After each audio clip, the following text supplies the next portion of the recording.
दोस्तों प्राप्त करें मात्र 999 रुपए में उत्तराखंड प्रवक्ता अर्थशास्त्र के इंग्लिश और हिंदी मीडियम में नोट्स। डेमो नोट्स का लिंक हमारे डिस्क्रिप्शन बॉक्स में है। इसके अलावा वीडियो कोर्स भी हमारे पास उपलब्ध है। इसके लिए आप हमारी एप्लीकेशन विष्णु इकोनॉमिक्स को डाउनलोड कर लें। दोस्तों समष्टि अर्थशास्त्र की हमारी ये पहली वीडियो है। इस वीडियो में हम ये सारे के सारे टॉपिक कवर करेंगे जो कि आपको हमारी एप्लीकेशन में मिलेंगे। यूट्यूब के माध्यम से अगर आप वीडियो देख रहे हैं तो हम स्टार्ट करा रहे हैं समष्टि अर्थशास्त्र के विकास के विभिन्न चरण। बहुत मुश्किल से आपको ये टॉपिक मिलेगा। तो टॉपिक जो हम स्टार्ट करा रहे हैं वो है समष्टि अर्थशास्त्र का विकास। देखिए, समष्टि अर्थशास्त्र की वो शाखा है जो संपूर्ण अर्थव्यवस्था का एक साथ अध्ययन करती है। समष्टि अर्थशास्त्र का विकास कई चरणों में हुआ है। सबसे पहले जो विचार था वो था मर्केंटिलिज्म, जिसको हम वाणिज्यवाद भी बोलते हैं। हालांकि वाणिज्यवाद कोई प्रॉपर इकोनॉमिक्स नहीं था, बल्कि ये एक आर्थिक नीति थी जिसका पालन यूरोपियन कंट्री आमतौर पर करती थी। इसके अंदर क्या होता था दोस्तों कि इसके अंतर्गत जीरो सम गेम मान के चला जाता था, यानी कि एक देश का उद्देश्य अपने लाभ को अधिकतम करना था और वो मानता था कि संपत्ति लिमिटेड है, सोना लिमिटेड है, चांदी लिमिटेड है और एक देश का उद्देश्य अधिक से अधिक व्यापार करके उस चांदी और सोने को अपने पास रखना था ताकि राज्य समृद्धशाली बन सके। और जितनी भी व्यापारिक क्रिया होती थी उनमें राज्य का यानी कि सरकार का बहुत ही इफेक्टिव कंट्रोल होता था। मर्केंटिलिज्म विचारधारा यूरोप के बहुत सारे देशों में रही और यह शोषण पर आधारित थी। अगर आप इंग्लैंड की बात करें तो इंग्लैंड ने बहुत सारे उपनिवेश बनाए। भारत भी इंग्लैंड का उपनिवेश रहा है, कॉलोनीज रहा है। तो बच्चों, इस कॉलोनी का बेसिकली पर्पज ये था कि भारत के अंदर जो संपत्ति है, दादाभाई नौरोजी ने भी तो बुक भी लिखी है ड्रेन ऑफ वेल्थ, इंडिया की जो वेल्थ है वो किस तरीके से अंग्रेज जो है वो ले गए अपने पास में। तो बेसिकली मर्केंटिलिज्म वही थ्योरी है जिसके अंतर्गत एक देश दूसरे देश पर कब्जा जाके करेगा और कब्जा करने के लिए वो बोलेगा कि हमारे पास पैसा है, हम आपको सुरक्षा देंगे, हम आपको एडमिनिस्ट्रेशन देंगे और बदले में सारी की सारी संपत्ति वो अपने देश में ले जाएगा और ये मान के चलेगा कि जिस देश की संपत्ति बड़ी है उसी देश का पास विकास होगा। तो ये मर्केंटिलिज्म थ्योरी है। मर्केंटिलिज्म थ्योरी के साथ साथ एक थ्योरी जो है वो फ्रांस और देशों में डेवलप हुई जिसको हम बोलते हैं फिजियोक्रेसी, यानी कि प्रकृतिवाद। फिजियोक्रेसी एक तरीके से मुक्त पर आधारित है, यानी कि मुक्त व्यापार पर आधारित है। इसके अंतर्गत ये माना गया था कि सरकार को किसी भी तरीके से कंट्रोल नहीं करना चाहिए। और हालांकि ये जो थ्योरी है ना फिजियोक्रेसी, ये बहुत ही छोटे इलाके में लागू हुई और बहुत छोटे समय के लिए लागू हुई और इसका ये मानना था कि केवल कृषि पे ही टैक्स लगना चाहिए, कृषि से ही सरप्लस क्रिएट होता है इसलिए टैक्स कृषि पे लगना चाहिए और सरकार का काम केवल और केवल प्रशासन को चलाना होना चाहिए, व्यापारिक क्रियाओं में इसको हस्तक्षेप नहीं करना चाहिए। तो बच्चों, ये तो ट्रेडिशनल विचार थे। फिजियोक्रेसी से प्रभावित होकर ही एक नई थ्योरी डेवलप हुई जहां से स्टार्टिंग होती है इकोनॉमिक्स की, मैक्रो इकोनॉमिक्स की, उसको बोलते हैं क्लासिकल इकोनॉमिक्स, शास्त्रीय अर्थशास्त्र। तो दोस्तों, क्लासिकल इकोनॉमिक्स जो है वो एक तरीके से पूंजीवाद का समर्थन करते हैं और इनका जो मर्केंटिलिज्म है उसका विरोध करते हैं। मर्केंटिलिज्म कहता है कि एक देश दूसरे देश से व्यापार करेगा तो व्यापार करने में एक को फायदा दूसरे को नुकसान होगा, लेकिन जब जो मुक्त व्यापार है, जो क्लासिकल इकोनॉमिस्ट है, उनका मानना था कि अगर दो देश आपस में व्यापार करते तो दोनों को ही लाभ होगा। इसीलिए ये विचार जो है वो बहुत लंबे समय तक डेवलप रहा, लगभग 200 साल तक यही विचार चला।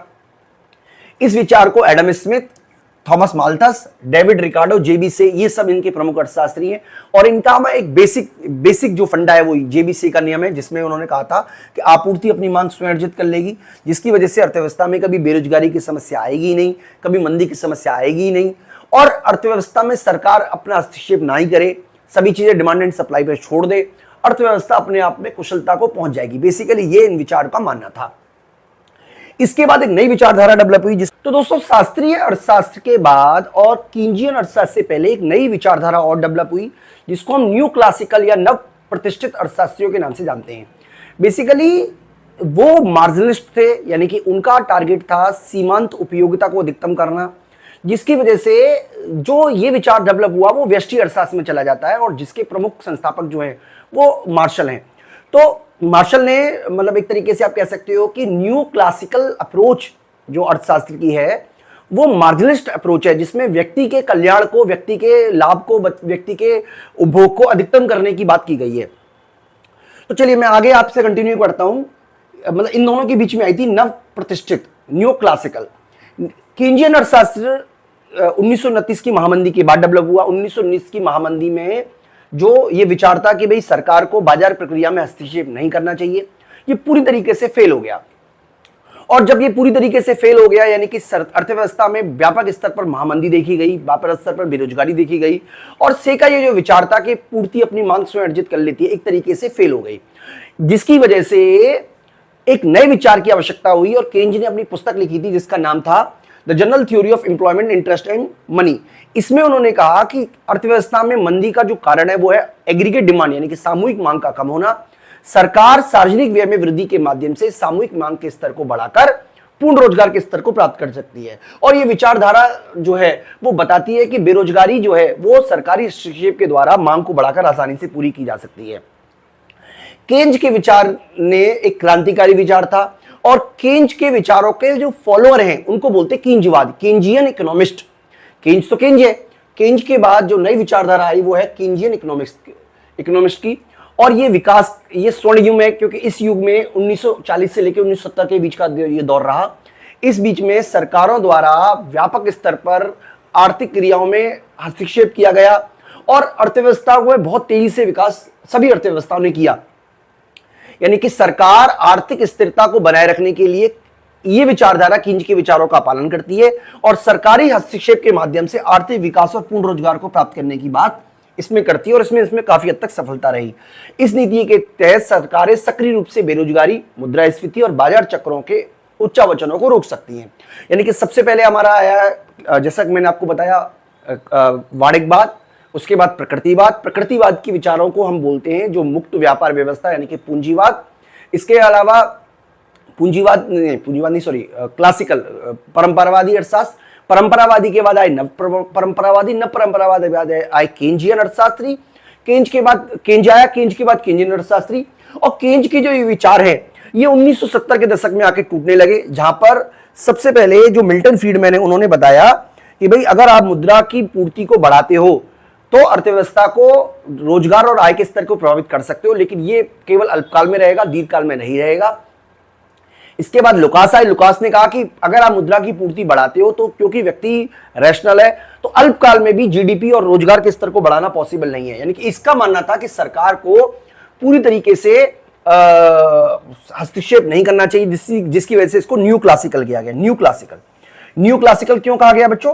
क्योंकि न्यू क्लासिकल बेसिकली क्लासिकल विचारधारा के बेस पर ही आधारित है। क्लासिकल विचारधारा कहती थी मुक्त बाजार होना चाहिए, ये भी कहती है मुक्त बाजार होना चाहिए, सरकार को हस्तक्षेप नहीं करना चाहिए, ये भी कहती है सरकार को हस्तक्षेप नहीं करना चाहिए। लेकिन ये विचारधारा कहती है कि मुद्रा की पूर्ति को बढ़ाकर आप अल्पकाल में तो ये सबको बढ़ा सकते हो, जीडीपी के लेवल को, रोजगार के लेवल को बढ़ा सकते हो, लेकिन दीर्घकाल में इसको प्रभावित करना पॉसिबल नहीं है। न्यू क्लासिकल के बाद एक विचार आया न्यू केन्जियन, क्योंकि अर्थव्यवस्था में मुक्त बाजार की बात भी देखी गई कि अर्थव्यवस्था में बेरोजगारी विद्यमान है। न्यू क्लासिकल इकोनॉमिक्स की विचारधारा के विपरीत देखा गया कि अर्थव्यवस्था में बहुत सारी प्रॉब्लम क्रिएट हो रही है, बेरोजगारी है, अर्थव्यवस्था में मंदी है, जिसकी वजह से न्यू केन्जियन इकोनॉमिक्स आए। उन्होंने बताया कि आखिरकार बेरोजगारी होती क्यों है, जिसमें आप कह सकते हो चिपचिपी मजदूरी, दृढ़ता प्रणाली है। इसके अलावा कई सारे न्यू केन्जियन विचार हैं जो कि हमने आपको ऑलरेडी बताए हुए हैं। इसके अलावा न्यू केन्जियन विचारधारा बेसिकली इस बात पर आधारित है कि नवशास्त्रीय अर्थशास्त्र यह तर्क दिया कि बाजार खुद संतुलन कर लेगा, लेकिन केन्जियन अर्थशास्त्री का मानना था कि कीमत तथा मजदूरी में चिपचिपाहट के कारण अनैच्छिक बेरोजगारी होती है और इस अनैच्छिक बेरोजगारी को दूर करने के लिए, मतलब किसके कारण, कीमत और मजदूरी दर में स्टिकनेस, चिपचिपा मतलब स्टिकनेस, कि कीमतें बहुत नीचे नहीं गिरती, मजदूरी बहुत नीचे नहीं गिरती, जिसकी वजह से अर्थव्यवस्था में बेरोजगारी होती है। और कीमत स्टिकनेस की वजह से, वेज स्टिकनेस की वजह से अर्थव्यवस्था में बेरोजगारी रहती है, इसलिए सरकार की हस्तक्षेप की आवश्यकता होती है। अब 2000 का दौर आया। इस दौर के बाद वैश्वीकरण, तकनीकी प्रगति और अंतरराष्ट्रीय व्यापार के लिए एक न्यू मैक्रो इकोनॉमिक्स का एक नई विचारधारा अपना हुई। इस विचारधारा का मानना था कि क्योंकि इसके अंतर्गत सरकार की आवश्यकता भी है और सरकार मुक्त बाजार भी अपना, यानी कि एक तरीके से ये क्लासिकल और केन्जियन विचारों का नए अप्रोच है जो कि चल रहा है। मतलब अभी क्या हो रहा है, नई जो मॉडर्न इकोनॉमिस्ट है मैक्रो इकोनॉमिक्स, उसमें केन्जियन और क्लासिकल दोनों को कंबाइंड पैकेज करके हम पूरा यूज कर रहे हैं। इसके अंतर्गत क्या हुआ, सरकारी, जैसे 2007-8 में आपको पता है डीप डिप्रेशन आया था, तो सरकारी हस्तक्षेप और वित्तीय विनियमन की आवश्यकता महसूस हुई। इसके अलावा बेसिकली अब थ्योरी ये है कि भाई सरकार को बाजार क्रियाओं में हस्तक्षेप नहीं करना चाहिए, लेकिन अगर कभी कोई उच्चावचन आ जाए, अगर कोई मतलब आमतौर पर बाजार क्रियाओं में हस्तक्षेप नहीं करना चाहिए, लेकिन अगर कोई ऐसी स्थिति आ जाए जहां देश की अर्थव्यवस्था के लिए खराब है तो वहां सरकार इफेक्टिव रूप से अपना रोल प्ले कर सकती है। इस तरीके का विचार अब ये मान के चल रहा है, यानी कि सरकार के द्वारा बेरोजगारी, मुद्रास्फीति, आर्थिक असमानता, जलवायु परिवर्तन, इन सब के बारे में बात करनी चाहिए, समाधान ढूंढने का प्रयास करना चाहिए। इसके अलावा दोस्तों भविष्य की बात करें तो अब देखिए नई विचारधारा पैदा हो रही है जिसको हम बोलते हैं सस्टेनेबल डेवलपमेंट, या आप कह सकते हो ग्रीन इकोनॉमिक्स। बेसिकली अब जो इकोनॉमिक्स के जो नए विचार बनेंगे वो इस बात पर ध्यान में रख के बनेंगे कि आखिरकार जो भी आप क्रिया कर रहे हो उससे भविष्य की आने वाली भविष्य की पीढ़ियों पर इसका क्या असर पड़ने वाला है, यानी कि देश के सतत विकास में इसका रोल क्या रहने वाला है। इसके बारे में दोस्तों मैं आपको आगे कंटिन्यू करते रहेंगे। इस तरीके से दोस्तों इसका पूरा का पूरा विकास हुआ। एक बार मैं आपको स्टेप बाय स्टेप बता देता हूं। तो सबसे पहले हमारे जो सबसे पहला जो विचार आया है वो आया है हमारा, कहते हैं वाणिज्यवाद, जिसको हम मर्केंटिलिज्म बोलते हैं। इसके बाद आया है प्रकृतिवाद। प्रकृतिवाद के बाद एक नई विचारधारा पैदा हुई जिसको हम बोलते हैं परंपरावादी विचारधारा। इसके अलावा केंजियन अर्थशास्त्र आया है, नहीं इसके बाद आया है हमारा नव परंपरावादी, न्यू क्लासिकल, जिससे कि पूरी की पूरी माइक्रो इकोनॉमिक्स का डेवलपमेंट हुआ। इसके बाद आया है हमारा केंजियन अर्थशास्त्री।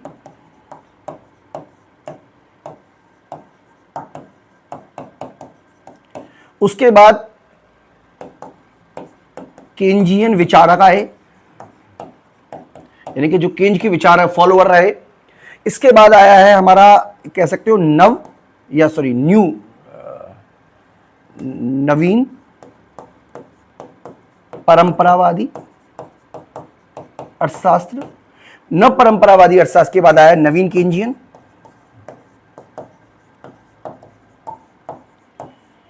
नवीन केंजियन के बाद जो डेवलप हुआ है वो है हमारा आधुनिक समष्टि अर्थशास्त्र।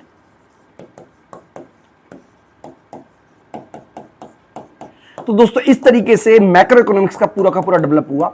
अगर देखिए, अगर आप यूजीसी नेट की तैयारी कर रहे हैं, मान लीजिए आप यूजीसी नेट की तैयारी करने का प्लान कर रहे हैं या कोई भी कंपटीशन की तैयारी कर रहे हैं जो हायर लेवल पर है, तो आपको ये सारे के सारे विचार पढ़ने पड़ेंगे। हालांकि इन दोनों की इतनी आवश्यकता आपके लिए नहीं है, लेकिन ये सारे के सारे विचार आप पढ़ते हो या इस कंसेप्ट को समझते हो तो आपको micro, macro, international, public finance, तमाम चीजें आपकी कवर हो जाएंगी। यानी कि आपको ये समझना पड़ेगा कि जो अर्थशास्त्री अपने व्यू दे रहा है, कोई भी इकोनॉमिस्ट अपने व्यू दे रहा है, वो किस विचारधारा से जुड़ा हुआ है। जैसे लुकास की बात करें तो लुकास किस विचारधारा में आएगा। अगर आप एक बार ये समझ लिए कि लुकास का जो विचार है वो आएगा, आप कह सकते हो एक तरीके से नवीन परंपरावादी अर्थशास्त्रियों में, तो आप उसके व्यू को समझ लोगे। और क्योंकि आपको परंपरावादियों के व्यू पता है तो उसके विचार में, उसके माइंड में क्या चल रहा है वो भी आपको समझ में आ जाएगा। तो दोस्तों मैं उम्मीद करता हूं कि अगर आप ये वाली वीडियो ढंग से समझते हैं तो आप मैक्रो इकोनॉमिक्स के मुश्किल से मुश्किल कंसेप्ट को भी बहुत आसानी से समझ पाएंगे। तो मैं उम्मीद करता हूं कि आपको समष्टि अर्थशास्त्र के विकास से संबंधित आपको बातें पता चल गई होंगी। यहाँ पे कुछ एमसीक्यू क्वेश्चन है जो हम आपको सॉल्व करा रहे हैं और आपको इसका आंसर जो है वो मुझे बताना है। कुछ का आंसर मैं आपको बता दूंगा।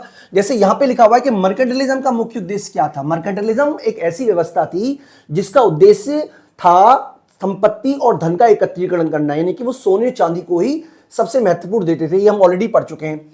तो सबसे पहला निर्यात को कम करना और आयात को बढ़ाना, ये ऑप्शन था, ठीक है मान लिया। लेकिन उससे भी ज्यादा उद्देश्य था सोना चांदी और अन्य बहुमूल्य धातुओं का संचय करना, यानी कि ये उनका जो मूल उद्देश्य था वो ये था। इसके अलावा फिजियोक्रेसी का सबसे महत्वपूर्ण सिद्धांत क्या था दोस्तों। फिजियोक्रेसी में जो महत्वपूर्ण था वो कृषि था, यानी कि इस सिद्धांत का ये मानना था कि कृषि को ही केवल अधिशेष प्राप्त होता है। तो दूसरा पॉइंट आपका ये वाला ठीक बैठता है। अगला जो आपको बताना है वो है कि किस विचारक ने general theory of employment, interest and money पुस्तक लिखी। तो दोस्तों बहुत ही फेमस किताब है और जो कि लिखी हुई है जे मैकेन कींज के द्वारा।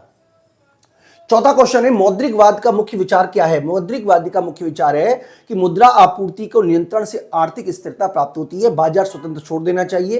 तो दोस्तों इनका है कि मुद्रा आपूर्ति के नियंत्रण से आर्थिक स्थिरता प्राप्त कर सकते हैं। मौद्रिक अर्थव्यवस्था का सबसे महत्वपूर्ण विचार दोस्तों यही वाला है, ये वाला। पांचवा है केंजियन अर्थशास्त्र के अनुसार बेरोजगारी का मुख्य कारण क्या है, यानी कि केंजियन अर्थशास्त्री बेरोजगारी का मुख्य कारण क्या मानते थे। दोस्तों इसका आंसर आपको मुझे कमेंट बॉक्स में बताना है ताकि मैं समझ सकूं कि आपको ये कंसेप्ट जो है वो समझ में आया कि नहीं आया। जिसमें कुल मांग में कमी, श्रम बाजार में असंतुलन, श्रम आपूर्ति में वृद्धि और व्यापार घाटा। इन चारों में से कौन सा ऑप्शन सही है ये आपको मुझे कमेंट बॉक्स में बताना है। जो सही आंसर है उसे मैं पिन कर दूंगा दोस्तों, और मैं उम्मीद करता हूं कि आपको कंसेप्ट अच्छी तरीके से समझ में आया होगा।